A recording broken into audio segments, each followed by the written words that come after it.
আমার হাতে দেখতে পাচ্ছেন এই যে তাবিজ। বাবা দেখো তো ভালো করে, ক্যামেরায় দেখো তো। এটা এটা একটা তাবিজ, এখানে লেখা আছে আল্লাহু। তো আসলে এর ভেতরে কি আছে, কিভাবে প্রতারণা করে, এটা খুলে আপনাদেরকে দেখানোর চেষ্টা করব। যে আসসালামু আলাইকুম প্রিয় বন্ধুরা, আজকে কথা বলবো এমন একটা বিষয় নিয়ে যেটা প্রতিটা মুসলিমের আসলে আমি মনে করি শোনা দরকার, বোঝা দরকার, বা সতর্ক থাকা দরকার। যদি সতর্ক না থাকেন, এই ভুল যদি করেই থাকেন, বারংবার এই ভুল যদি আপনি করে থাকেন, তাহলে আপনি শুধু নামে মুসলিম, কামে অমুসলিম। এমন একটি ভুল বিশ্বাস, এমন একটি পাপের ব্যাপারে আপনাদেরকে বলবো, যে পাপটা আমাদের সমাজের প্রায় 95% মানুষই করে থাকে, কেউ জেনে বা না জেনে বা না। অথচ এই জিনিসটা যদি আপনি মৃত্যুর আগ পর্যন্ত করেই থাকেন, যদি সতর্ক না হন, ফিরে না আসেন, সেক্ষেত্রে আপনাকে চিরস্থায়ী জাহান্নামী বানানোর জন্য এই জিনিসটাই যথেষ্ট। হুম। তো এমন একটি জিনিস নিয়ে আপনাদের সাথে কথা বলবো। আমার হাতে দেখতে পাচ্ছেন এই যে তাবিজ। বাবা দেখো তো ভালো করে, ক্যামেরায় দেখো তো। এটা এটা একটা তাবিজ, এখানে লেখা আছে আল্লাহু। তো আসলে এর ভেতরে কি আছে, কিভাবে প্রতারণা করে, এটা খুলে আপনাদেরকে দেখানোর চেষ্টা করব। যে আসলে এর ভেতরে কি আছে আমি নিজেও জানি না। তো এটা এক এক মুসলিমের গলায় থেকে খুলে নেওয়া হয়েছে। তাকে কিন্তু সুন্দরভাবে বোঝানো হয়েছে এটা হচ্ছে শিরক।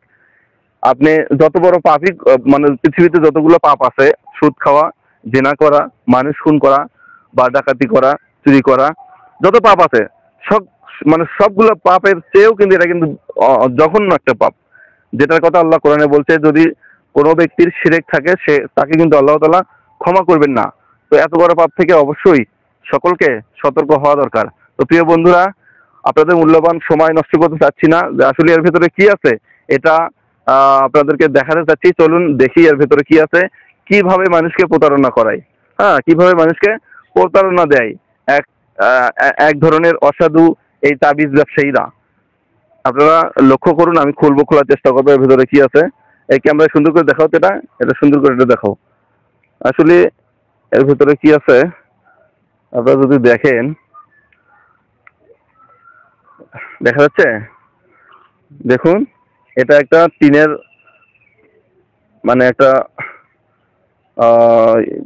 মোড়ানো ইয়ে। এই দেখেন, এটার ভেতর থেকে কিন্তু এটা বের হয়েছে। আমি নিজেও জানি না এটা কি। তো আপনারা দেখেন, আপনাদেরকে একটু দেখাই বিষয়টা, যে কিভাবে তারা প্রতারণা করে থাকে, কিভাবে প্রতারণার মাধ্যমে তারা আপনাকে আমাকে ধোকা দেয়, দিয়ে আমাদের কাছ থেকে টাকা নেয়। হ্যাঁ, দেখেন, এই যে দেখেন তারা এটা কি লিখছে। দেখেন, তারা কিন্তু বলবে যে কোরআন দিয়েই তো লেখা হয়েছে। তো কোরআন দিয়ে লিখলেই কি সেটা জায়েজ হবে, বা সেটা কি আমাদের জন্য কল্যাণময় হবে? যদি কল্যাণময় হতো তাহলে রাসূল সাল্লাল্লাহু আলাইহি ওয়াসাল্লাম আমাদেরকে বলতো না? কোরআনটা কি গলায় বেঁধে রাখার জন্য আল্লাহ তাআলা আমাদের মাঝে দিয়েছেন? অবশ্যই না। কোরআন আল্লাহ তাআলা দিয়েছে আমাদের গাইডলাইন হিসেবে। আমরা কোরআন থেকে আমাদের জীবন কিভাবে চলবো, আমাদের এভরিথিং যা কিছু করব আমাদের পৃথিবীর বুকে, পৃথিবী থেকে শুরু করে জান্নাতে যাওয়া পর্যন্ত সুন্দরভাবে কোরআনে গাইডলাইন দেওয়া আছে। আমরা সেভাবে সেটা করলে আমরা জান্নাতে যেতে পারবো। তো দেখুন, এখানে তারা কুফুরি কিছু লেখছে আর কি। দেখেন, দেখেন দেখেন। হ্যাঁ, আর কিছু নাই, শুধু এটাই। এটা হচ্ছে তাদের একটা তাবিজ লেখার একটা বই থাকে আর কি, যে বই থেকে এই পাতাটুকু ছিঁড়ে তারা কিন্তু এটা প্যাকেট করে এর ভেতর দিয়ে দিছে। তো এটা থেকে আমি আপনাদের আসলে শুধুমাত্র সতর্ক করার জন্য ভিডিওটা করা।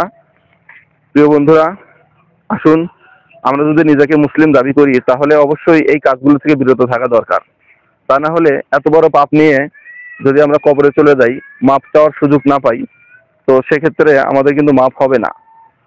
আল্লাহ তাআলা আমাদের সকলকে সঠিকটা বুঝে মেনে চলার তৌফিক দান করুক।